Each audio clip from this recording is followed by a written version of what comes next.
The bedroom was dim, bathed in the gray hush of a flickering streetlight bleeding through half-closed blinds. The clock ticked softly, a metronome to the silence. On the bed, the little girl stirred beneath her quilt, breath shallow, hands clutching a worn stuffed rabbit. The soldier sat in the doorway, still in uniform, boots unlaced, spine rigid. Watching. Waiting. And then, her lips parted. A whisper, fragile, bone-cold. "Mom isn't dead, she watches me sleep." His breath caught. One photo frame slid from the shelf behind him. Shattered. And he didn't move. Only his fingers, trembling, tapping the floor. The day they came home, the sky was too blue. That piercing kind of blue that made the absence hurt more. 6-year-old Lily clung to his forearm as they stepped out of the rusting pickup and onto the porch. The house stood like a hushed witness, old white wood, chipped paint, and silence curling behind its windows. He had bought it just before his last deployment, hoping to fill it with warmth. Instead, it greeted them now like a room left cold too long. She didn't speak. Not even when the front door creaked open and her rabbit fell to the ground. He picked it up, brushed the dirt off its ear, and tucked it back under her arm. She looked at him once, eyes wide but distant, then walked in. No welcome home signs. No hugs waiting. Just this house. Just them. He set her bag down by the couch and scanned the living room. Dust shimmered in sunbeams. A toy truck lay upside down under the table, untouched since her mother placed it there to surprise her. He pressed his hands together, knuckles to lips, then exhaled slowly. That night, he found her drawing. She sat cross-legged on the floor, crayons spread like a halo around her. The paper in front of her showed a small house with 2 figures. A little girl. A man. And a woman, standing just outside a window. Her face was blank. No eyes. No mouth. He crouched beside her, trying to keep his voice steady. "Who's this, Lily?" She didn't answer. Just drew darker lines across the woman's dress. "Is that Mommy?" She blinked once. Nodded, so slightly it could have been a twitch. He tried to smile, but it frayed at the corners. "Mommy's in heaven, sweetheart." Lily looked up then, slowly. Her eyes shimmered but never spilled. "She says you lied." The crayon rolled out of her fingers and onto the floor. He didn't sleep much after that. Each morning, he cooked pancakes, her favorite, hoping the routine would hold something steady. She'd eat 2 bites, push the plate away, and walk to the window. Always the same one. Staring into the woods behind the house. "She's not in the trees, baby," he whispered once. "I know," she said. "She's closer." The toys stayed in their bins. The TV stayed off. The old photo album stayed tucked in a drawer he couldn't bring himself to open. Some nights, he sat by her door until she fell asleep, listening to her breathing shift. Waiting for the whisper again. But it didn't come. Not yet. Instead, she started humming. Soft melodies. Half-remembered lullabies. Always the same few notes. It made his skin crawl, not because it was wrong, but because he recognized the tune. It was the same song his wife used to sing when she brushed Lily's hair. One evening, while folding laundry, he found a sock tucked deep in the corner of the basket. Tiny. Pink. His wife's perfume still faint on the fabric. He sat down, sock in hand, staring into the quiet like it might give him answers. It didn't. But that night, as he walked past Lily's room, he noticed the closet door was cracked open. She was inside. Not hiding. Not scared. Just sitting cross-legged, whispering something to the dark. "Who are you talking to, Lily?"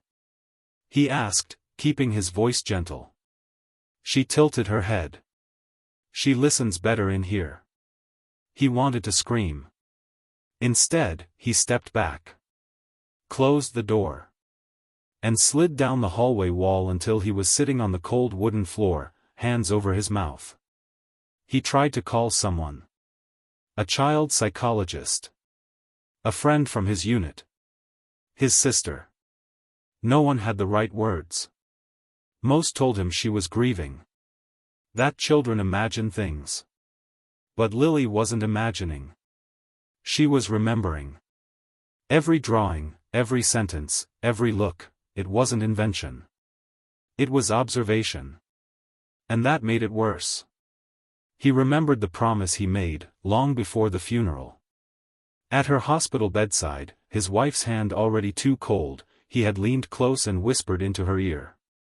"I'll protect her. Always. From everything." He had meant it. But he never thought he'd be protecting her from this. One morning, Lily handed him a drawing without a word. He unfolded it. A bed. A child. And above it, a shape. A silhouette, thin, curved. Like someone bent over, watching. Next to it, a speech bubble.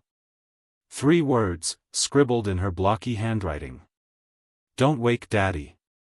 His throat went dry. He looked up, heart pounding. But Lily was already walking away. Dragging her rabbit. Bare feet silent on the wood. That night, he sat at the edge of her bed long after she'd fallen asleep. The baby monitor flickered beside him, static hissing between short pauses. He held the drawing in his hands, trying to ignore the chill that crept across his neck. Outside, the wind rustled the trees. Inside, Lily turned in her sleep. And whispered again, barely audible. She said you forgot her name. He didn't sleep at all after that. But he remembered the name. And whispered it into the silence, just in case someone was listening. The attic door hadn't been opened in nearly 2 years. The soldier stood beneath it now, the pull-string swaying slightly as if it had been touched. But he hadn't touched it. Not yet. His boots were silent against the old hallway floor, where sun-faded rugs muffled the creaks. Behind him, the house was quiet. Too quiet. Lily was downstairs, in her blanket fort, talking to her rabbit again. He'd asked her what she was whispering. "She's teaching me how to draw in the dark," she said. He didn't ask more. Instead, he came up here. The ladder groaned as he climbed. Each rung felt like stepping into the past, not memories, but regrets. Regrets nailed into wood. And dust. At the top, the attic door creaked open, the hinges protesting like an old throat clearing. The air was thick, stale. Heavy with that strange perfume his wife used to wear. Rosewater and smoke.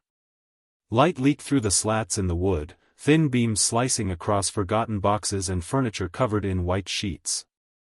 They looked like frozen ghosts, draped, waiting. He stepped inside. Quietly. The first thing he noticed was the rocking chair. It moved. Not much. Just an inch back and forth, like someone had just stood up from it. He stared, waiting for the motion to stop. It didn't. He reached for the pull chain on the ceiling. Yanked. The bulb flickered. Then held. Light spilled across the floorboards and something caught his eye, in the corner. A row of Lily's drawings. Dozens. Taped to the wooden wall. Each one was of the same woman. Long black hair. Hollow face. Hands outstretched. In some, she hovered near Lily's bed. In others, she stood at the foot of the stairs. And in the newest one, he recognized the exact outfit his wife had been buried in. His breath caught. She had never seen that dress. He shuffled through the boxes, lids half open, dust curling around his hands like breath. One box was labeled in his wife's handwriting. "Don't throw away." He opened it. Inside, her journals. Stacks of them. Leather-bound. Labeled by year. He flipped through the most recent one. Pages filled with entries, tight cursive. Her thoughts, her fears. A few torn pages. And then, a line, underlined 3 times. She comes when I'm alone with Lily. His throat closed. He turned another page. The ink was smeared. As if her hand had shaken while writing. One last entry. If anything happens to me, don't let her sleep in my room. It's not safe anymore. The attic light flickered. Then went out. He stood in the dark. Listening. Behind him, the rocking chair creaked again. He didn't run. Not because he wasn't afraid, he was. But soldiers don't run from ghosts, even when they live inside their own home. He climbed down slowly, heart pounding in his ears. Back in the hallway, he looked at the door to the master bedroom. Closed.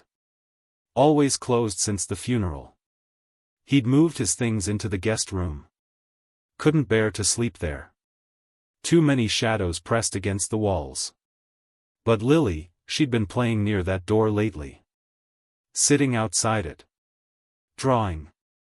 That evening, after dinner, he asked her, "Have you been going into Mommy's room?" She nodded once. "Why?" "She opens it for me." He froze. "When?" "Only when I draw nice things." He tried not to let the fear show. But she saw it anyway. "She likes when I draw you smiling," she added. Then she walked away, dragging her rabbit, humming that same tune. At midnight, he unlocked the master bedroom. The key turned slowly, metal grinding. The door swung inward, revealing the room untouched since the funeral. Dust lay thick on every surface. Her perfume bottle still on the nightstand. One earring in the dish. The sheets made, the pillows still indented from where she used to sleep. He stepped in. The air was colder here. There was something wrong with the mirror. It faced the bed. Always had. But tonight, the reflection was off. His shape looked smaller. Like a child. And on the bed, for a fraction of a second, he saw her. His wife. But not her face. Just her dress. Sitting upright. Watching. He blinked. Gone. He moved toward the closet. It was slightly ajar. He remembered she used to keep a shoebox inside, full of baby photos and hospital bracelets. He opened the door. The shoebox was gone. In its place, a small drawing. One Lily hadn't shown him. It was of her, standing next to a crib. Behind her, in the window, the same woman. Pale. Watching. And this one had words written in Lily's childlike scrawl. She never left. He didn't sleep that night. He sat on the couch, shotgun across his lap, eyes on the hallway. The master bedroom door creaked open at 3:17 a.m. Lily didn't wake. But he heard humming. Soft. Off-key. And from the attic above, the rocking chair creaked once. Then silence. Until the baby monitor crackled. And Lily whispered. "She wants me to show you her real face." He stood. Slowly. And walked toward the whisper. By morning, the soldier had stopped pretending sleep could shield them. He moved through the house with a kind of ritual silence, the way someone walks through a minefield they once mapped but have now forgotten. Lily sat at the kitchen table, crayon in hand, drawing on the back of a cereal box. The toaster clicked, but he didn't move to retrieve the slice. He watched her small hand glide across cardboard, drawing something tall, thin, standing under the floor. "Lily," he asked gently, "why is she underground?" She didn't answer right away. Just shaded the figure's hands darker. "She's waiting for you to remember," she said, without looking up. His stomach turned. That day, he tore up the rug in the hallway. It had started with a creak. Not unusual for this old house, but this one was rhythmic. Same spot. Every night. 2 soft creaks just before midnight. Like someone shifting their weight, back and forth.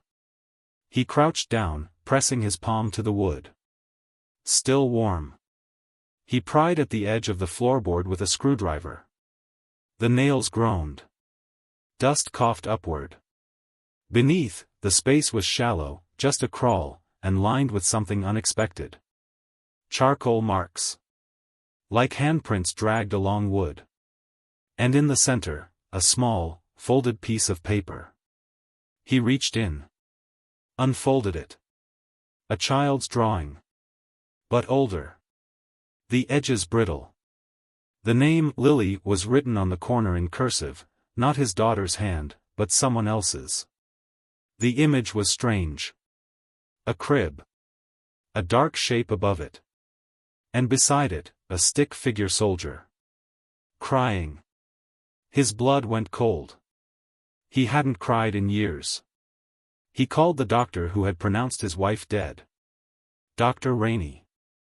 She remembered him instantly. Her voice softened when she asked about Lily. Is she adjusting? Not really, he said. Pause. I need to ask you something, he continued. When my wife passed, did you ever see the body? Another pause.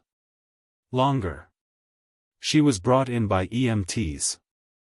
I only signed the paperwork. You were still overseas. His grip tightened on the phone. Was there an autopsy? No. It was ruled natural causes. Cardiac failure. She had that history, remember? Yes. He remembered. The pills. The late-night breathing checks. But he also remembered the call that told him she collapsed in the hallway, alone. That no one was with her. That Lily had been asleep. Except Lily now said otherwise. She watches me sleep. He thanked the doctor and hung up. Then he pulled the crib from storage. That night, he placed the old crib in the center of the living room. He didn't know what he was doing. Only that something inside him, call it instinct, call it grief, call it guilt, told him the answers weren't in the past. They were underneath it. He sat beside the crib, watching it. Waiting. The baby monitor buzzed faintly from the side table. Then, just after 2 a.m., Lily screamed. He ran. Found her crouched beside her bed, eyes wide but dry. She was under me, she whispered. She whispered through the floor. He checked. Nothing there. But the space beneath the floorboards. He went back to the hallway. This time, he ripped up 3 more boards. Exposed the crawlspace fully. Then, he slid inside. It was tight.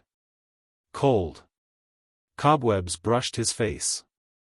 He crawled on his elbows, flashlight flickering against the beams. Then he saw it. A metal tin, rusted over, wedged between 2 joists. He pulled it free. Opened it. Inside. A hospital bracelet, his wife's. A baby photo of Lily, torn at the edges. A tape recorder. He clicked play. Static. Then, breathing. Then, her voice. Soft. Panicked. If something happens to me, it's not the house. It's not me. It's something else. I don't know what it is.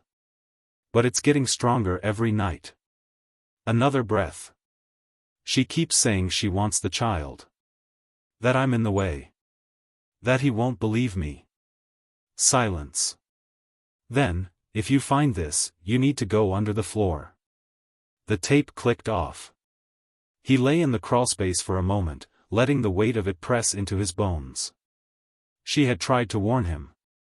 Even as she died, she was trying to protect Lily. He backed out slowly, heart hammering. Lily stood at the edge of the hallway now, small and solemn. She said you found her voice, she whispered. He knelt. Held her hands. What else does she want? Lily looked toward the master bedroom. Then, at the floor. She said she wants you to remember what you left behind. And for the first time, Lily's eyes filled with tears. But none fell. He stayed awake until dawn. Reading old journal entries. Replaying the tape. Patching floorboards, but marking the spot. And when Lily finally fell asleep curled on the couch, he whispered a promise, one he hoped could hold. I'll go back under. I'll find it all. I won't forget this time. Because beneath the floorboards wasn't just dust and wood. It was her. His wife. And something else she died trying to keep out. He listened to it again. And again. And again. The voice on the tape wasn't just scared. It was unraveling.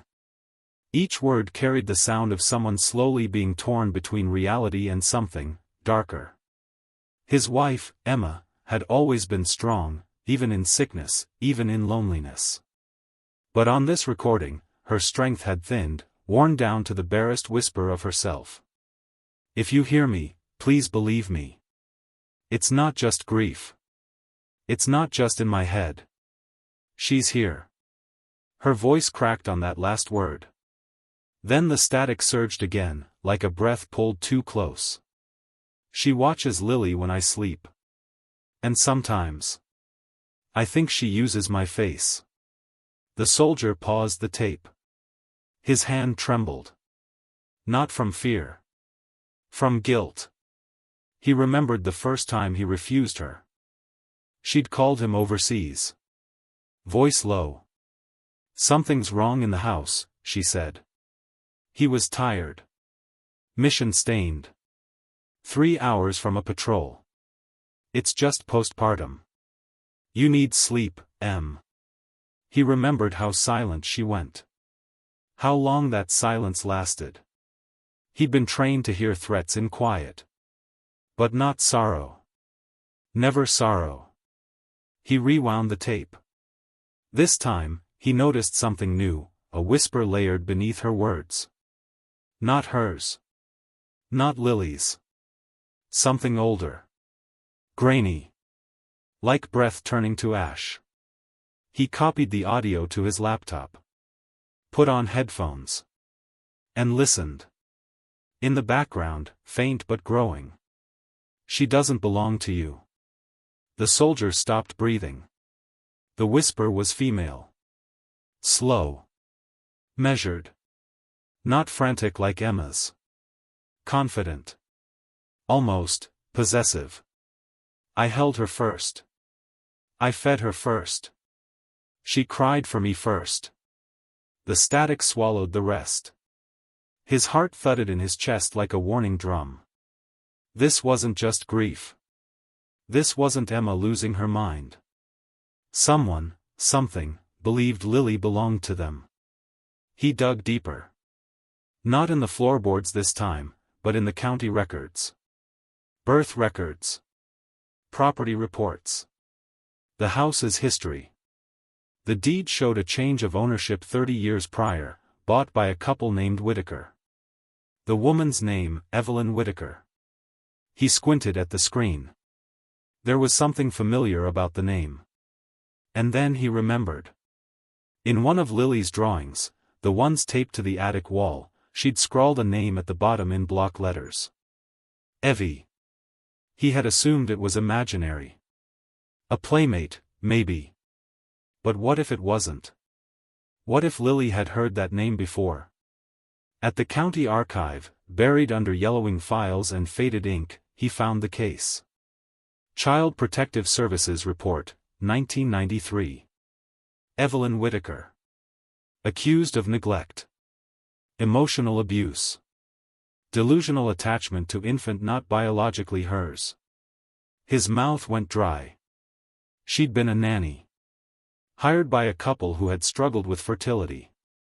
The report suggested she began treating the child as her own, refusing to let the mother feed or comfort her. She believes the baby is hers, one social worker wrote. When confronted, she claimed the child was given to her by the quiet ones under the house. That line chilled him. Under the house. He flipped to the end of the file. Evelyn died 6 months later. Gas leak. In this house. The same one he now tucked his daughter into each night. He returned home as the sun dropped behind the trees.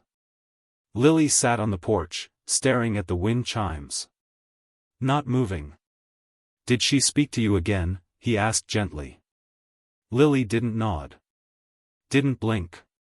She's angry, she whispered. She said you're stealing her baby. He crouched beside her. I'm your daddy. No one can steal you from me. Lily looked down. She said you already did. The soldier clenched his jaw. This wasn't just about possession. This spirit, this Evie, had convinced herself she had lost something. Something sacred. And now she wanted it back. That night, he played the tape again, this time for Lily. Not the whole thing. Just Emma's voice. Do you remember Mommy's voice? Lily nodded. Can you still hear her? Anywhere else? Lily's fingers tightened around her rabbit. In the hallway. When I draw too long. She says she's not strong anymore. The soldier hesitated. Do you want her to come back? Lily's eyes welled up. But again, no tears fell. She never left. She's just smaller now. What do you mean? Lily looked toward the floor. She says she can't speak loud. Because the bad lady took her name. Took her name. He didn't know what that meant. But he felt it, like a knife pressed gently against the back of his neck. At midnight, the soldier went back into the crawlspace. This time, he brought a recorder. He pressed record. Waited. Minutes passed. Silence. Then a whisper, not Emma's. Not Evelyn's. Lily's. But she wasn't under the house. She was upstairs, asleep. Still, her voice came through the static.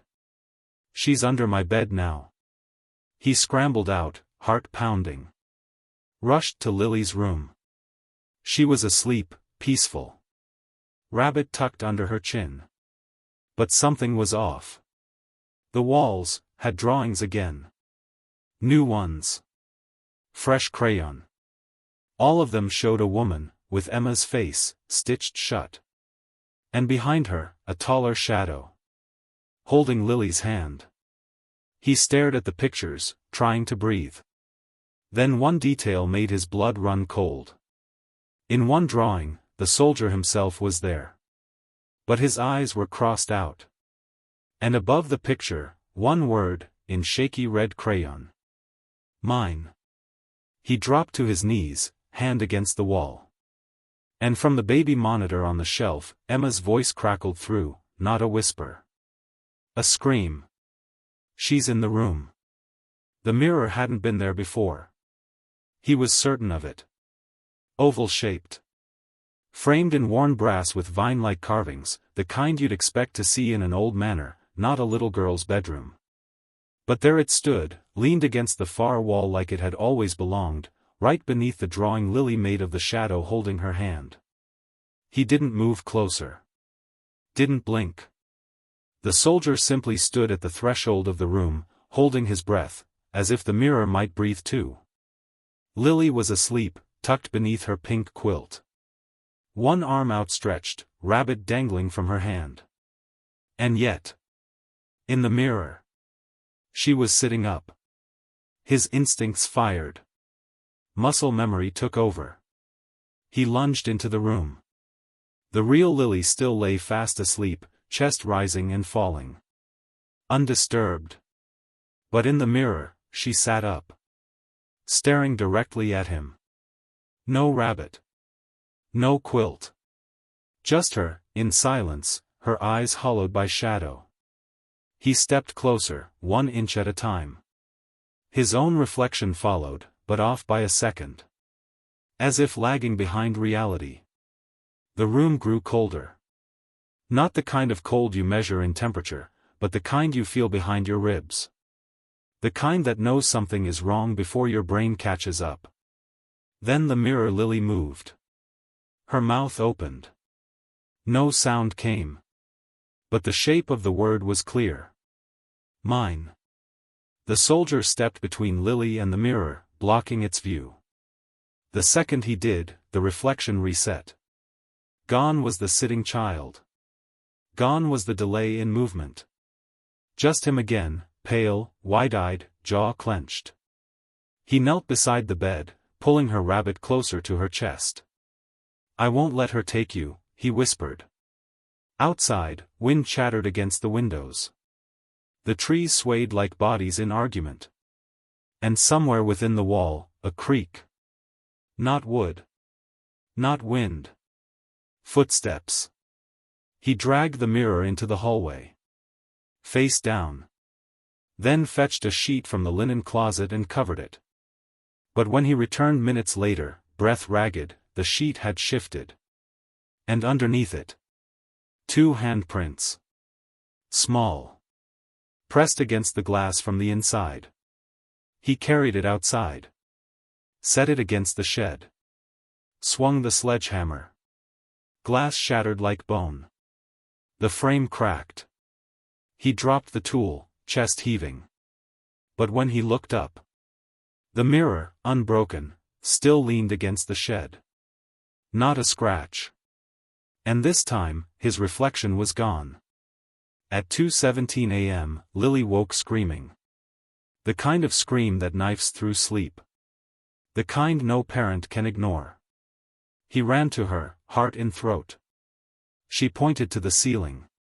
"She's walking on it. She's stuck."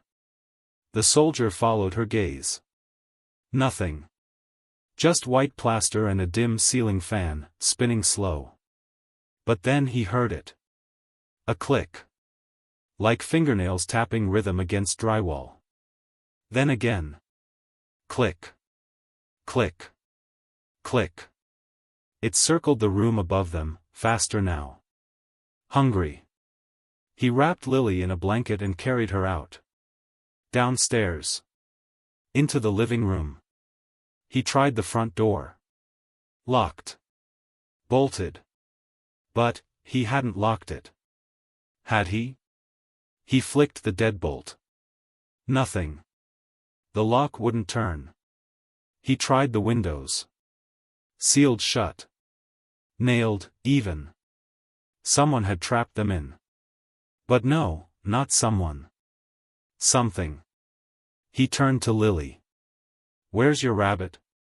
She looked down. "Blankets only. No rabbit." "It's upstairs," she said. He shook his head. "We'll get it in the morning." Lily blinked slowly. She won't let it go. They spent the night in the car. Parked at the edge of the woods behind the house. He watched the windows. Nothing moved. And yet, at 3:33 a.m., every light in the house turned on. One by one. In sequence. Like someone was walking through, announcing their presence. Then, upstairs, Lily's bedroom light blinked. Once. Twice. 3 times. Morse code? No. A signal. A beckon. Morning came gray and cold. He walked Lily to the edge of the property. Called his friend from the base, someone he trusted. Told him to take Lily. Just for a day, he lied. Lily didn't fight. Didn't ask why. She hugged him tightly and whispered, "She'll be mad." He nodded, brushing her hair behind her ear. "Let her be mad at me." Once alone, he returned to the house. He didn't knock. Didn't sneak. He opened the door like he was coming home to something long overdue. Every light still burned. In the mirror's old place in Lily's room, the wall was damp. Moisture dripping down the plaster, forming shapes. Not water. Letters. EVY. Then, a noise. From the attic. Not above him. Behind him. Because somehow, impossibly, the attic door now opened into the hallway. The mirror had never been real glass. It had been a door. He climbed. Each step groaned beneath him, louder than memory. At the top, a smell, iron, earth, rot. He pushed open the attic door. And there she stood. Not Emma. Not Evelyn. Something in between. Lips too wide, smile too long, skin like overexposed film. In her arms, a rabbit. Lily's rabbit. She tilted her head. You were never supposed to come back. He didn't speak. Didn't breathe. Just stared. Then, her smile faded. And in Emma's voice, low and trembling. She's still mine. He stepped forward. And with the strength of every promise he ever broke, whispered. No. Then he threw the lighter. Flames rose fast. Hungry. Righteous. He didn't run. Not yet. Because behind the blaze, through the heat haze and peeling paint, he saw something else. A second mirror. Inside it, Lily. Safe. Sleeping. Still whole. He closed his eyes. And let the house scream. The hospital hallway smelled like bleach and something older, the kind of scent that soaked into memory and never left. He hadn't been here in years. Not since. He shook the thought loose. Lily gripped his hand as they stepped through the sliding glass doors. Her small fingers squeezed tighter with each fluorescent light above them. I don't like it here, she whispered. He knelt to her eye level. Just one doctor, okay? Then we go get ice cream. She didn't nod. She didn't smile. She just looked past him, down the hallway, to a woman in a white coat who wasn't there. Dr. Hadley was kind. Gray hair tied in a neat bun. Lines on her face from years of trying to smile through grief. She asked the usual questions. Any trouble sleeping? Yes. Appetite? Some. Nightmares? Lily stayed silent. She stared at the window instead. At the reflection. Her own face. Beside another. The soldier watched the doctor scribble something down. Then, after a moment's pause, she flipped the chart and frowned. What is it? He asked. She adjusted her glasses. According to this file, Lily's already been here. He blinked. That's not possible. This is her first time.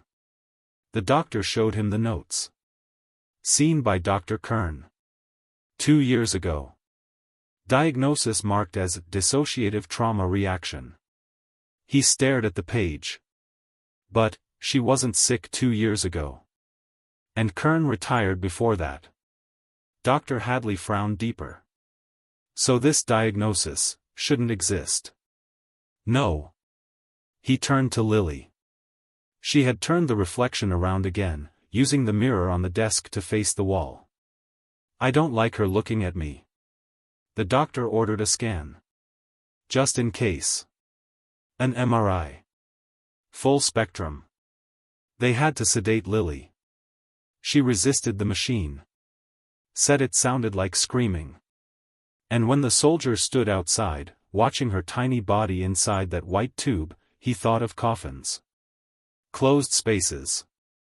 Silence sealed in steel. An hour later, Dr. Hadley called him in. She looked pale. The scan shows something I can't explain.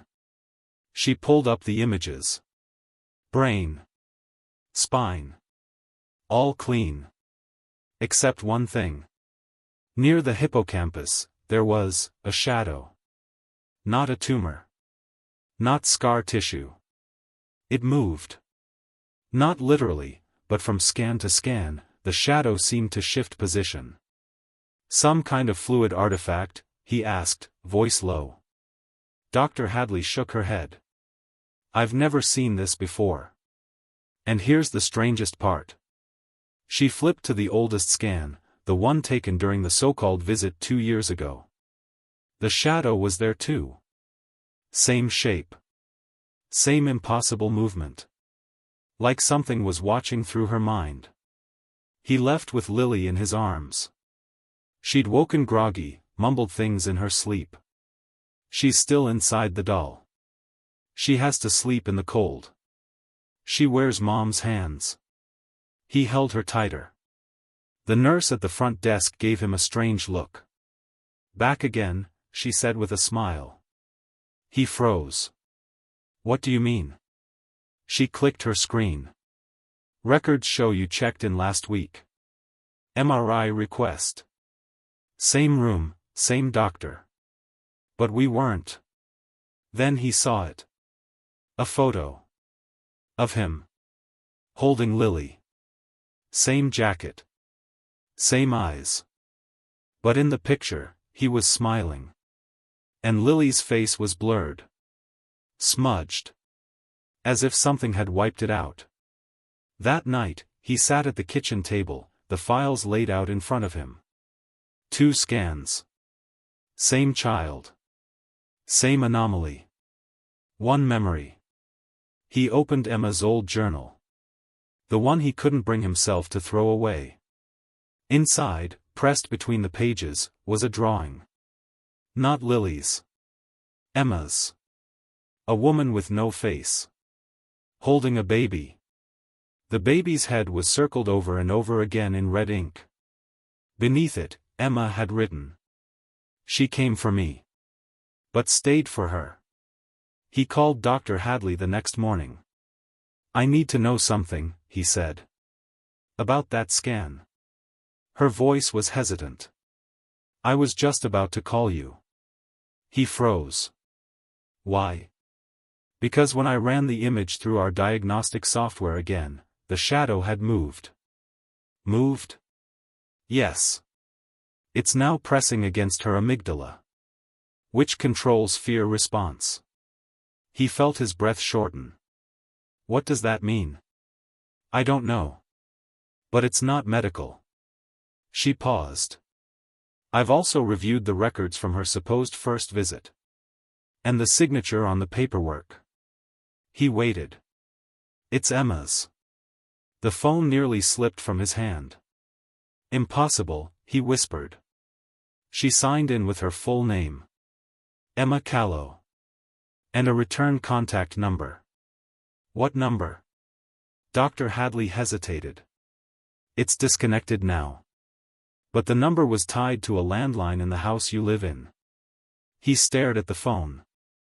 She's dead, he said, more to himself. I know, said the doctor. But that's not what the file says. Later that night, Lily drew again. Not the shadow. Not the house. But a tree. A large, gnarled oak, with something hanging from its branches. Not a rope. Not a body. A mirror. 100 of them, like fruit made of glass. And beneath the tree, a small figure. Watching. She handed him the drawing, then curled up on the couch. When she fell asleep, he turned the paper over. On the back, in Lily's handwriting. She grows inside me when no one listens. He stared at the words until the ink blurred. And deep in his bones, the soldier felt something ancient stir, something no weapon could fight. Something waiting. Not to kill. But to be remembered. The house had settled into a silence that didn't feel empty, it felt full. Not with noise, but with listening. He stood at the center of the hallway, flashlight in one hand, Emma's old journals in the other. The lights were off. He didn't want to disturb whatever had begun watching. Lily was asleep in his bed. He left the door cracked, just enough to hear if she stirred. The hallway felt longer than it should. Narrower. The walls too close, like they breathed in when he stepped forward. That was when he heard it.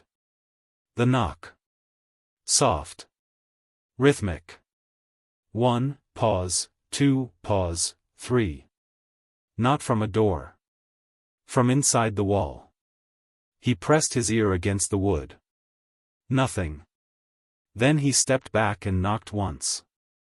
Silence. He tried again, knock, knock, knock. From behind the wall, a reply. The same pattern. But the last knock, it echoed. Wet. As if fingers, not knuckles, had made the sound. He went to the attic. Dust fell in soft flurries as he pulled the string to lower the ladder. Each step creaked. Each creak felt known.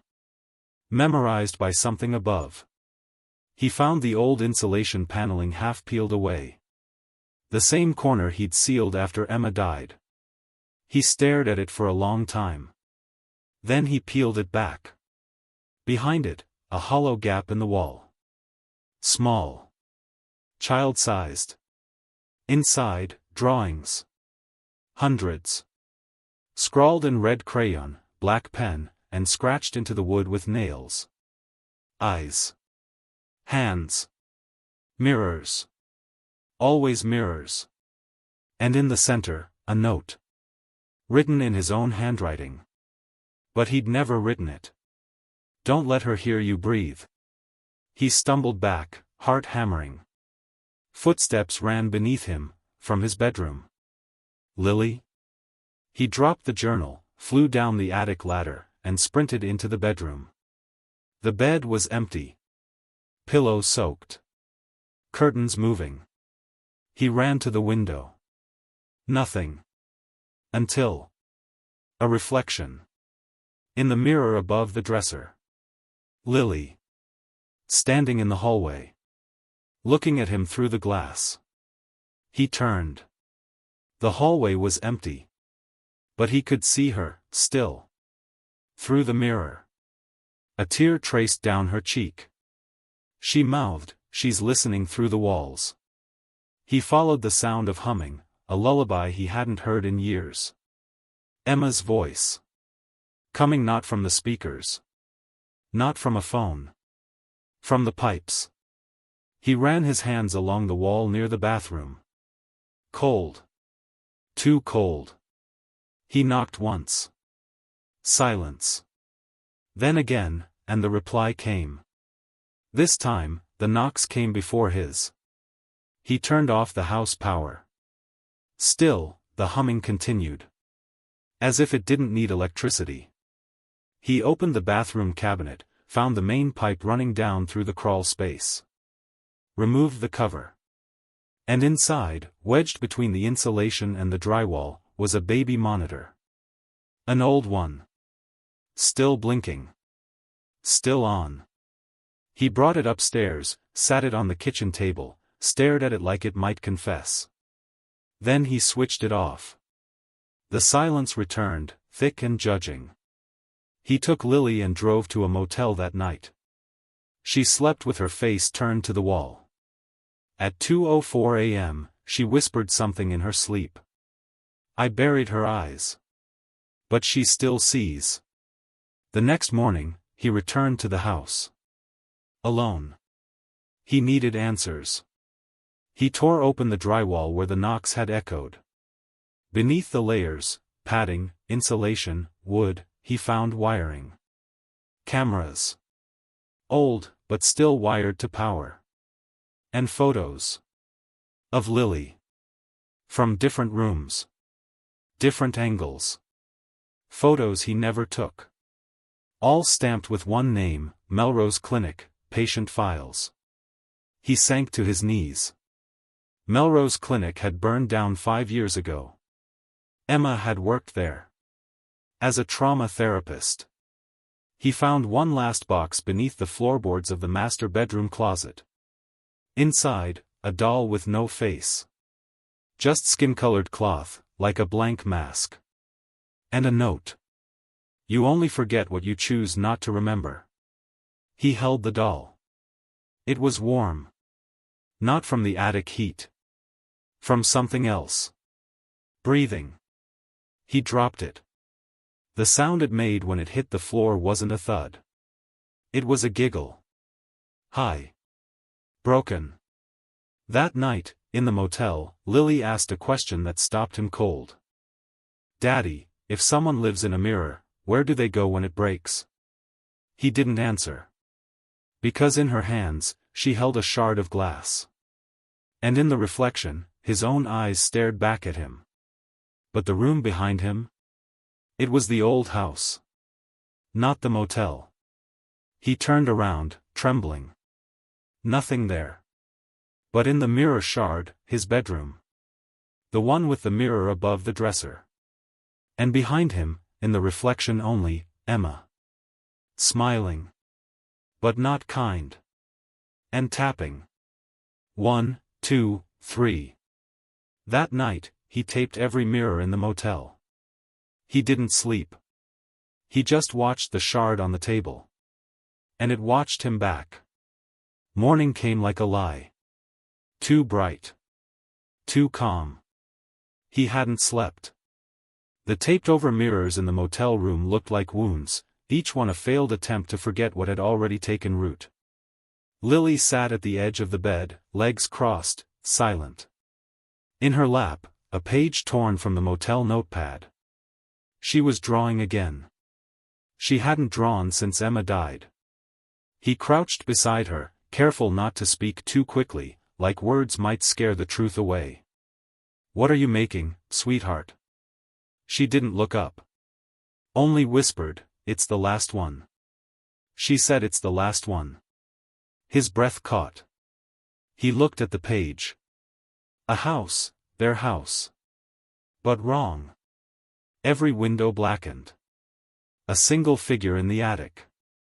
A girl. No face. And under the house, drawn in violent, circular strokes, a mass of hands. All reaching up.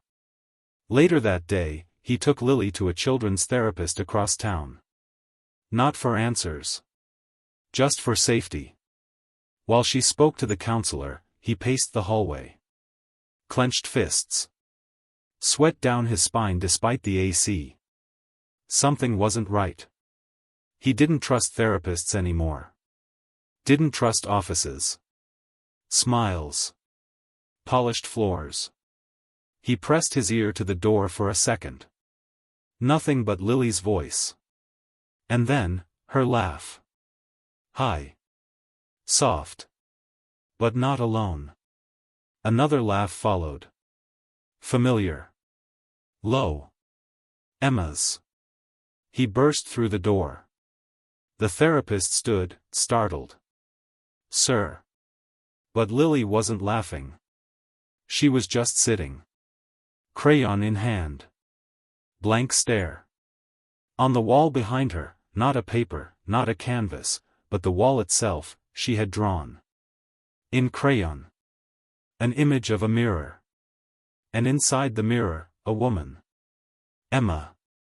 Eyes blacked out. Mouth open. But no sound. The therapist backed away. I didn't give her crayons." He drove home with Lily in silence. The setting sun cast shadows too long for comfort. They reached into the car like fingers trying to catch a ride. She hummed quietly beside him. The same lullaby from the pipes. That night, she asked to sleep in her room. He hesitated. "No mirrors," she said. "I already told her." "Told who?" Lily didn't answer. Just turned away. At 3:07 a.m., he woke to a soft scratching sound. From down the hallway. Not claws. Not wood. Crayon. He crept to Lily's door. Opened it slowly. She wasn't in her bed. But the closet door was slightly ajar. Inside, Lily. Drawing. On the walls again. In crayon, blood red and oil black. A sequence. A storyboard. He knelt beside her, eyes wide. Each panel a moment. Emma standing at the mirror. Emma whispering. Emma weeping. Then, Emma in bed, with Lily beside her. But Lily's mouth was covered by Emma's hand. Another panel, Emma in the attic, watching through vents. Then one final panel. Emma, looking out of the drawing. At him. He touched the last drawing. The crayon was wet. Still fresh. But Lily's hands were clean. He backed away. And in the quiet, a sound rose from the walls again. A whisper. Faint. She's almost home. He took Lily and ran. Drove through the fog. To nowhere in particular. Just away. His hands trembled on the wheel. Lily held her sketchpad tightly, arms curled around it like a shield. They stopped at a diner an hour outside town. He ordered pancakes. She didn't eat. Instead, she flipped through her sketchpad. On the final page, one last drawing. A mirror. Cracked down the center. On one side, a little girl. On the other, a soldier. Between them, a hand reaching out. Not touching. Just close. At the bottom, Lily had written one line. You can't fight what you buried alive. He asked her, did Mom draw with you? Lily nodded. She draws backwards. Like she's behind the paper. He swallowed hard. Why now? Why is she doing this? Lily turned to him, finally, and her voice was small. She said you lied. About what? Lily pressed the drawing to her chest. That she died. Silence stretched between them, thick with memory and guilt. He reached for her hand. I didn't lie. She looked up. No. But you didn't look either. And with that, she slid the drawing across the table. The back had something taped to it. A photograph. Of Emma. From the attic camera system. Stamped with a date. 1 week after her funeral. The plate shattered on the floor as he stood too fast. Other diners turned. He didn't care. He picked Lily up, arms shaking, heart pounding. They had to go back. Back to the house. Back to the place where the truth had been misdrawn. Because maybe, just maybe, she was never dead. Not in the way he'd wanted her to be. The building hadn't changed. Still pale. Still peeling. Still squatting behind dead hedges like something guilty. He parked the car across the street and stared at the psychiatric ward's facade. Lily sat beside him, legs pulled to her chest, forehead against the window. I remember the walls, she murmured. His heart clenched. They had told him Emma died here. Suicide. Weeks after admittance. But now, he saw it. The cracks. The wrongness. How the file photos were always too neat. How no one let him see the body. Just a locked box, sealed tight, signed papers, hollow condolences. He whispered, "We're just looking." Lily didn't answer. Her breath fogged the glass. The receptionist looked new. Young. Hair tied too tight. "We're looking for someone who was a patient here." Emma Raleigh. The woman typed slowly. "Records say she passed 3 years ago." He leaned in. "I think that's wrong." Pause. A glance. A twitch. "Sir, that information is confidential." "She was my wife." Silence. He slid forward a worn photo, Emma smiling, sun in her hair. Then, he added the sketch Lily drew. The one of the mirror. The one with the hand. The woman's expression changed. Fear, then duty, then deflection. "I'm going to have to get the administrator." They waited in a side room. White walls. No sound. Lily sat cross-legged on the vinyl couch, fingers drawing invisible lines in the air. She doesn't like this place, she said softly. Who? She pointed to the ceiling. The mirror, Emma. He moved beside her. Lily, how do you know all this? She shrugged. She talks clearer here. He stared at the ceiling. Nothing but tile. But he remembered what the hospital had said: she exhibited disorganized behavior. Visual hallucinations. Severe postpartum psychosis. He used to believe them. Now, he wasn't sure. Now, he wasn't sure of anything. The administrator entered. Gray suit. Slick voice. We've reviewed your request. I'm afraid there's nothing further we can offer. The man's eyes didn't blink enough. He slid forward a form. Her file was sealed post-mortem by a court order. Standard procedure in some psychiatric terminations. Terminations, he repeated. The word sat there. Ugly. Cold. I want to see her room. The administrator smiled with his mouth, not his eyes. That's not possible. I need to see it. He tapped the sketch again. Emma's face. Cracked glass. Reaching hand. You made a mistake, he said, voice trembling. Or worse. He didn't wait. He took Lily's hand and walked the hall. The wings were numbered. Her file had said, C ward. But when they reached the end, the sign had been changed. BC wing, staff only. He tried the door. Locked. Lily stepped forward. Pulled something from her backpack. A key.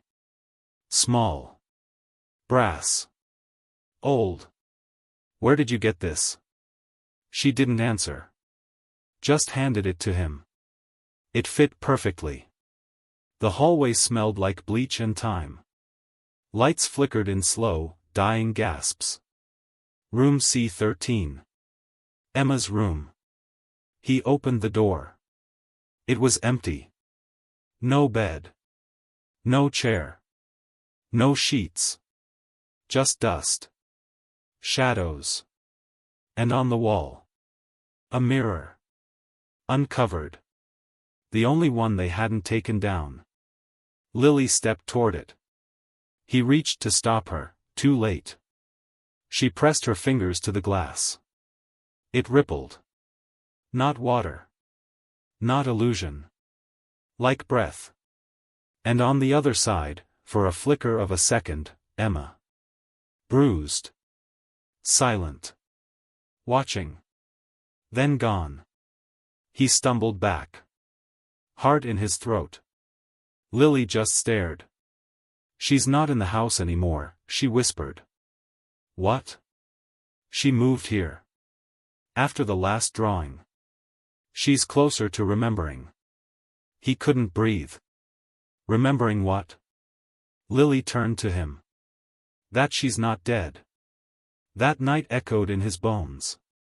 The night they told him Emma had killed herself. The nurse who didn't make eye contact. The letter he never got to read. The empty coffin. And then, in this empty room, he saw it. On the back of the door. Scratched in with fingernails. Not words. Not rage. But a date. 2 months after her supposed death. And a single name. Lily. He took Lily and ran again. Not out of fear. But because everything had just changed. He knew now. Emma hadn't died. She'd been erased. Hidden. Buried under false papers and redacted files. And wherever she was still trying to come back. Through drawings. Through mirrors. Through their daughter. He drove through rain, heart pounding. Lily asleep in the back, sketchpad resting on her chest. He glanced at the rearview mirror. His own eyes looked back. But for just 1 second, so did hers. Emma's. Bruised. Silent. Not gone. Just waiting. The attic was silent except for the wind scratching the shingles and the soft, deliberate sound of cardboard shifting under weight. He hadn't returned to his in-laws' house since the funeral. That first time, his hands shook too much to hold anything. Boxes of Emma's belongings remained unopened. Her father had insisted they'd handled her affairs. But now, something in his gut told him to look again. Lily sat on the third step, flashlight in hand. Not scared this time. Not humming. Just watching. "You think it's here?" he asked. She nodded once. "She told me." He stared at her, then turned back to the attic. A suitcase, dusty and taped shut, caught his eye. Emma's old medical files had no will. No last words. No goodbye. But she was meticulous. Always was. He opened the suitcase slowly. Inside were journals. Dozens. Stacks of letters tied with red thread. And beneath them, a small, leather folder labeled with her maiden name. He sat on the floor, legs crossed, holding his breath. Inside the folder, birth certificates. A marriage license. Lily's hospital wristband. And tucked in the back, one folded page with neat, precise handwriting. A will. Dated 4 days after Lily's birth. Updated 2 years later, right before Emma's admittance. He read slowly. Her handwriting was calm. Protective. Clear. "If something happens to me, by force, by facility, or by manipulation, I do not consent to institutionalization without third-party oversight. If I am declared dead, I request an autopsy not by state but by private physician. And if I am silenced, my daughter will carry the truth in her sleep." His hands shook. It was signed. Witnessed. Notarized. Not a goodbye. A warning. A map. He stepped outside into the cold morning, holding the folder like it might vanish. His phone buzzed, a number he didn't recognize. "Mr. Raleigh," the voice was low. Older. "This is Dr. Felder. I worked with your wife." He froze. Felder. "The one Emma once mentioned in a scribbled margin, Felder believes me. She always said if anything happened, you'd call," the man said. "How did you find me?" "I saw your name in a medical inquiry last week. You accessed her records. And now the hospital's gone quiet. That's not normal." His voice dropped. "She was never psychotic." "What?" "She wasn't unstable. She was angry. Angry because she uncovered things inside the ward that should have stayed buried." He clutched the phone tighter. "What things?" "There was a study. Not authorized. Emma found the files. Patients like her, new mothers, emotional trauma cases, they were used as cognitive test subjects. Gaslighting. Memory disruption. Induced visions. And Emma, she fought it. The world spun. She told me they'd try to erase her. She left you a trail, didn't she?" He looked at the will. "Yes." Felder's voice cracked. "Then you're almost there." Later that evening, he sat on the floor of Lily's room. The sketchpad lay between them. "She said you found the box," Lily whispered. He nodded. "Did she say anything else?" Lily looked up. Her eyes were tired but clear. "She's not alone." A pause. "She remembers now." "Remembers what?" "She didn't want to go. They made her sign papers when she was tired. Told her it was treatment. But she never agreed to forget." His throat tightened. "She said she tried to write you. Every week." His hands trembled. He remembered how he never got letters. Just bills. He opened the journals one by one. At the end of the third, tucked behind a pressed daisy. A page with smudged ink. A letter. To him. If I disappear, please don't trust what they tell you. Trust Lily. She's closer to truth than any of us. They used the mirror to see inside us. But I used it to remember you. Tears welled in his eyes. Lily crawled closer, resting her head on his arm. Dad? Yeah. Will we find her? He looked at the journals. The will. The drawing. And whispered, we already are. The next day, he returned to Dr. Felder. In a small rented office, surrounded by locked file cabinets, the man spread out old hospital rosters. Emma's name appears here, he said, pointing. But not here.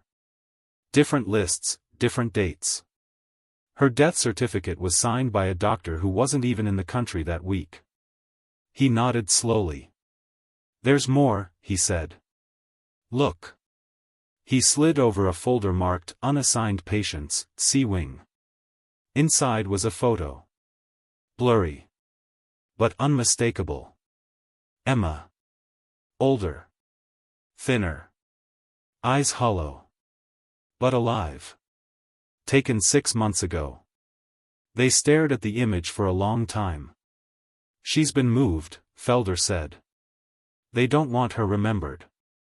He clenched his fists. But I will remember her. He stood. Walked to the window. Watched the sun go down. They tried to write her out. He looked at the photo again. But she kept writing back. That night, Lily drew again. Not a mirror. Not a hallway.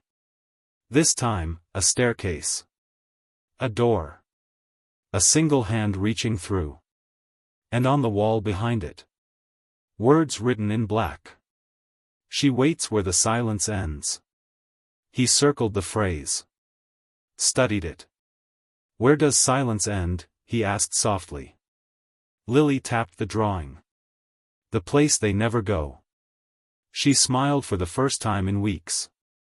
I think she wants us to come. The will lay open on the table. A signature of defiance. A memory wrapped in ink.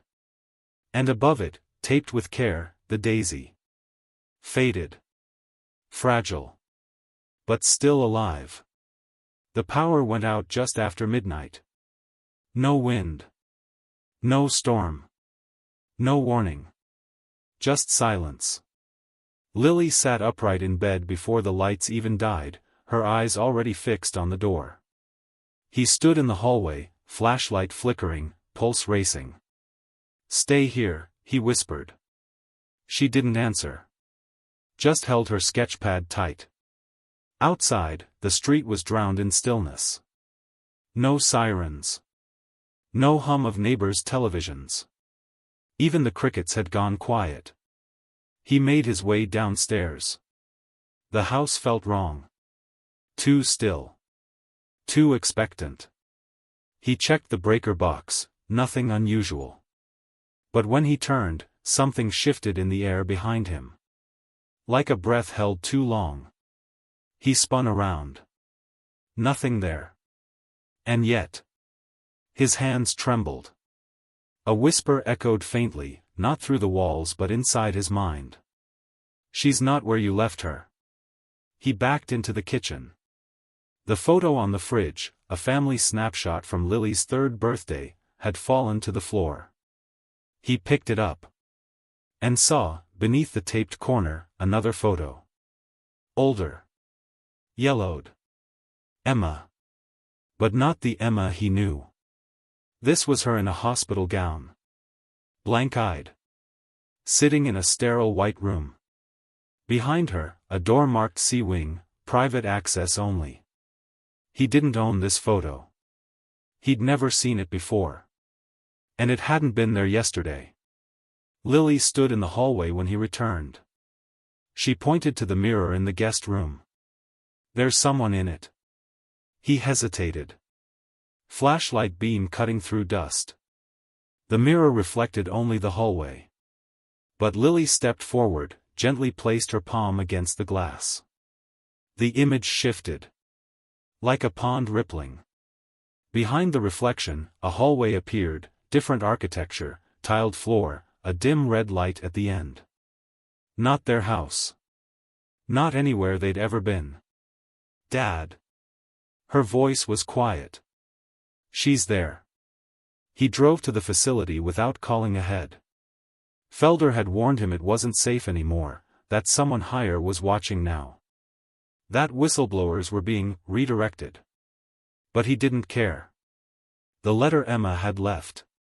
The drawing Lily made. They all pointed to one night. This night. The gate was closed when he arrived.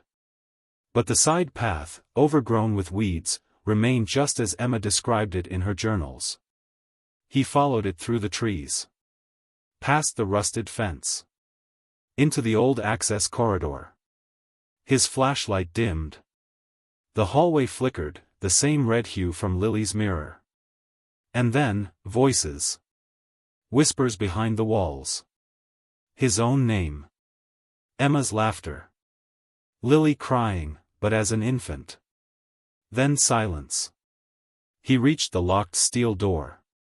C-wing, archive storage. Just as in the photo.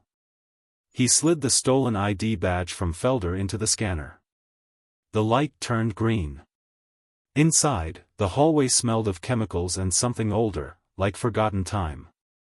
He moved past empty beds, some with restraints still attached. Patient files stacked against the walls. Cameras unblinking but humming. Then, at the end, a door slightly ajar. Room 306. He pushed it open. And stopped breathing. Emma sat in a chair facing the corner. Hair longer now. Streaked with gray. Hands folded. Legs bare. A hospital ID still wrapped around her wrist. She didn't turn. But her voice, though cracked, was unmistakable. You finally made it. He stepped in, tears rising instantly. I thought you were gone. Her head tilted slightly. They told me I was. Every day. He knelt beside her. Took her hand. It was warm. She looked at him then. Eyes full of quiet storms. I never forgot your voice, she whispered. But I forgot my own. He held her tightly, his whole body shaking. I should have come sooner. She smiled weakly. You came when the silence broke. Outside, alarms began to blare. He grabbed her hand. We have to go. But she pulled him back. There's someone else. What? They kept her here. Who? Emma stood slowly, pointing to a locked door across the hall. Room 309. He found the key on the wall, rusted, labeled Retired Observation. The door groaned open. Empty room. Except a mirror on the far wall. Cracked. Stained with fingerprints. And carved into the metal frame. She speaks in pictures. Lily's words. In the corner, beneath a dusty blanket. A box of drawings. Hundreds. All of Lily. Done by Emma. Year after year. She watched her grow, Emma said behind him. They made me think it was my imagination. He picked up one drawing, Lily on her 5th birthday, wearing the pink paper crown they made together. A moment Emma wasn't present for. And yet, she'd seen it. Emma stepped beside him. They connected us through that mirror, she said. Tried to use it as surveillance. But I turned it into memory. He looked at her. You survived. She nodded. Now we both must. As they escaped through the back corridor, the lights flickered violently. A voice rang through the facility. Unauthorized access detected. All sectors lockdown initiated. They ran. Past empty rooms and buried names. Past lies and silence and stolen years. And just before the exit. One last hallway. Where Emma stopped. She turned to the wall. Picked up a marker. And wrote one sentence. Where silence ends, memory begins. They reached the car. He drove in silence. Emma stared out the window. Lily was waiting on the porch. And when she saw her mother, she didn't cry. Didn't run. She simply opened the door. Held out her arms. And said, "You came back." Emma collapsed into her. Not sobbing. Just holding. Years stitched together in one breath. He watched them. And for the first time in years, the night felt still for a reason. Not fear. But peace. Inside, the sketchpad lay open. A final drawing appeared overnight. All three of them. Standing in a doorway. The mirror behind them, shattered. And across the bottom. Now we remember. The next morning was quieter than any before. Not because the birds weren't singing. But because, for the first time, his mind wasn't screaming. Emma sat by the window, sipping tea like it was the first warm thing she'd held in years. Her hands still trembled slightly, but her eyes were awake now, not the foggy, distant gaze from room 306. Lily sat across from her, sketching in silence. She didn't speak much, not yet. But she didn't flinch when Emma brushed a curl from her face. Something in the air had shifted. Less fragile. More whole. But peace has a strange weight when it follows long trauma. He knew this was only the beginning. And the world outside still didn't know the truth. He returned to the facility that afternoon, this time with a journalist named Reza Khan. The man had been following whispers about mirror tests and deep ward isolation for months, waiting for one survivor to step forward. Now, he had two. They didn't use the front gate. Instead, they entered through the broken corridor behind the woods, the one Emma had remembered in pieces, drawn in chalk on the walls of her cell. Reza filmed everything. The peeling paint. The files left to rot. The drawings in room 309. Each one was time-stamped. Dated. Impossible to fake. Reza kept asking one question, why? Why had Emma been hidden? Why had Lily been watched? And why was none of this on record? Back home, Emma opened the last of her journals, the one she had stitched shut herself with thread pulled from her hospital blanket. She handed it to him without a word. Inside were names. Dates. Documents she had memorized. Doctors who called themselves quiet advocates. Funded by a program that never publicly existed. At the heart of it all, a theory.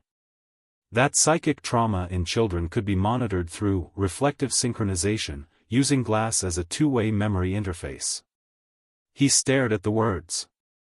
It sounded impossible. Until he remembered the mirror. The way it bled that night. The way it pulsed when Lily touched it. None of it made sense logically. But emotionally? It explained everything. That evening, Lily placed her newest drawing on the kitchen table. It showed a tall man in a lab coat, standing over her crib. No mouth on his face. Just a reflection where it should have been. In the background, Emma, behind a window, reaching. And scribbled faintly in the corner. He tried to erase her voice. He felt his stomach turn. Emma closed her eyes. He said if I screamed, Lily would forget me. The silence wasn't her illness. It was their weapon. The next day, Reza published the first article. It went viral within hours. The woman they erased, a story of memory, mirrors, and silence. Photos from the facility. Snippets from Emma's journal. A voice recording from room 309, a static-filled whisper that, when slowed, clearly said. She draws to remember. People flooded the comment sections with their own stories. Strange dreams. Forgotten family members. Children who spoke of mirror mothers. The conspiracy corner of the internet took it too far, as expected. But in the center of the noise, a simple truth began to echo. Emma was real. Her silence wasn't madness. It was survival. Then came the letters. One from a woman in Missouri who recognized Emma's name. She'd been in the same ward, told she had delusions of motherhood. One from a former custodian at the facility, who remembered clearing sketches every week from a room no one was allowed to enter. One from a nurse who had quit, unable to bear the quiet crying behind room 306's door. And finally, an anonymous envelope arrived. Inside, a single page, creased and stained. A signed directive from Program Director J. Norwin, dated 6 years prior. Authorizing silent separation in cases of perceived psychic enmeshment between mother and child subjects. He read it 3 times. Then burned it. Emma didn't need more paperwork proving what they did. She had already lived it. A week later, federal agents came quietly in the night. Not with sirens or flashbulbs, but with gloves and briefcases. They dismantled the facility brick by brick. Room 306 was sealed. Room 309 was declared a federal evidence site. Emma was offered a settlement. She refused. Instead, she asked for one thing. Tell the world what they did. All of it. And so the hearings began. Behind closed doors at first. Then, slowly, in public. Emma testified through video, soft-spoken but unwavering. Lily didn't speak. She simply held up her drawings. One by one. Each one filled with more truth than any report. A senator wiped tears during her last drawing, a single mirror, shattered into 1,000 pieces, each shard showing Emma's eye. The caption read. She never stopped watching. That night, back home, they all sat on the porch. Emma in a blanket. Lily on her lap. He watched them, the two halves of a broken story stitched whole again. No flashbacks. No sirens. Just stillness. He turned to Emma. Do you remember the last thing you said before you disappeared? She nodded slowly. I said I wouldn't be quiet. And you weren't, he whispered. She smiled. No. But I needed someone to hear.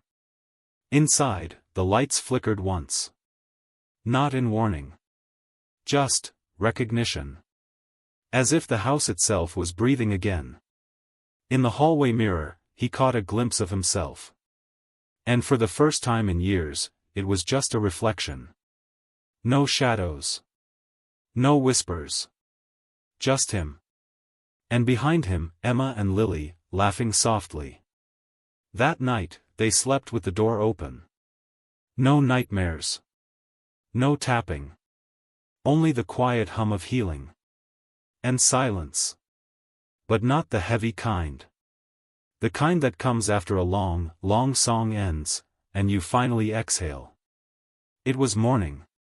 Not the kind that yawns gray into the sky, but the kind that pours in golden, soft, deliberate, like a second chance wrapped in warmth. The breeze carried the scent of earth and lemons. Somewhere in the yard, a bird sang.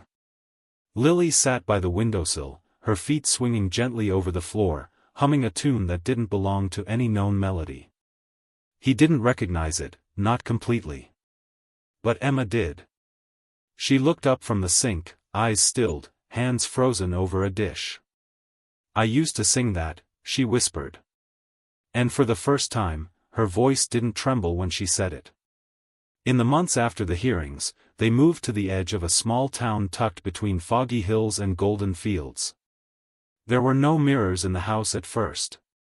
Not because they feared them, because they didn't need them anymore. Everything they needed to see was right there. Emma had taken up painting. Lily had a sketchbook in every room, and a wall in her bedroom covered in tiny taped drawings. One stood out.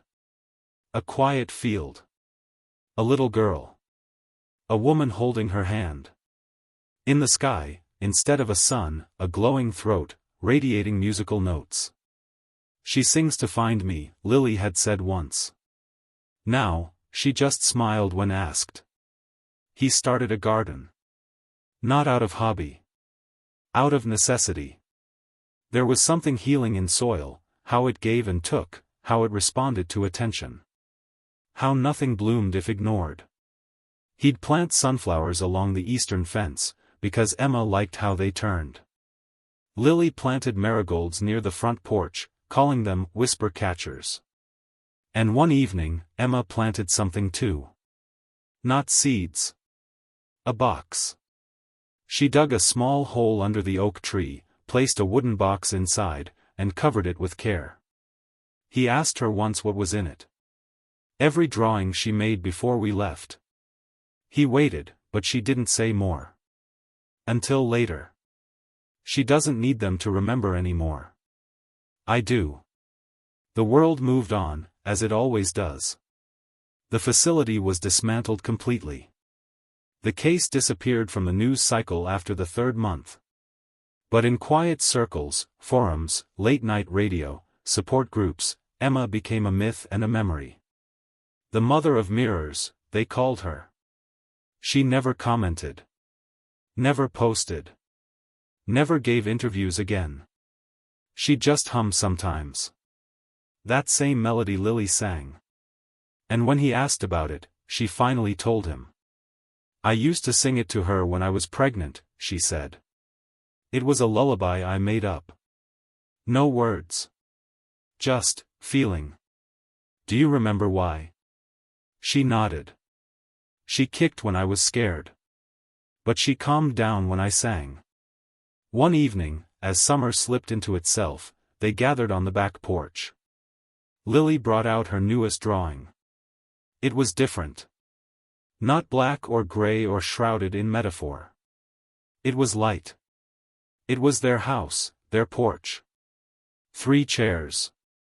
A cat that didn't exist but maybe someday would. And above them, a swirling ribbon of sound, drawn in soft yellows and blues. Emma touched the page like it might fly away. "What's this?" he asked. Lily didn't look up. She just said, "This is what it sounds like now." And he realized, she hadn't drawn fear. She had drawn peace. Later that week, a letter arrived. No return address. Inside was a simple note. "She still sings. I hear her. And because of you, I finally believe what I hear." No signature. Just a photo paperclip to the back. A child, standing before a mirror. Her reflection smiling wider than her real self. He didn't show it to Emma. Not yet. He just tucked it into a drawer. Some truths were still waking. That night, he woke to the sound of humming. Not from Lily's room. From outside. He stepped onto the porch, bathed in moonlight. Emma sat in the grass, looking up at the stars. Not crying. Just watching. Like she was listening to something he couldn't hear. He joined her. She leaned her head on his shoulder. "You know what's strange?" she said. "What?" "Back then, I thought silence was a punishment. Like they took my voice and left me hollow." She looked at him now. "But now I see it was space. Space for the song to come back." In the morning, Lily found a tape recorder in the attic. Dusty. Old. No batteries inside. But she carried it around all day, pretending. She'd press buttons, hold it up, giggle. When Emma asked her what she was doing, she said, "Recording the world when it's happy." One afternoon, a windstorm swept through. They watched from the windows as the trees bent and the sky bruised. Lily ran to her room, not in fear, but to grab something. Her tape recorder. When it passed, she came to them, eyes wide. I heard her again, she said. Emma knelt down. What did she say? Lily held up the recorder, even though it didn't work. She said, I don't need to watch anymore. They stood in silence for a long time after that. Then Emma smiled. Not the nervous, half-held kind. But the kind that opens something. She's right, she said. We're awake now. That night, Lily placed her drawing above her bed. No monsters. No mirrors. Just music. Drawn like wind. Invisible but everywhere. At the bottom, she wrote 4 words. She still sings to me. And in the hush that followed, as night spread its velvet over the hills, the house listened. To humming in the kitchen. To laughter in the bath. To a soldier's sigh as he closed his eyes, hand resting over his daughter's fallen sketchbook. And somewhere deep in the quiet, a memory answered back. Not with words, but with a lullaby. One only they would ever know.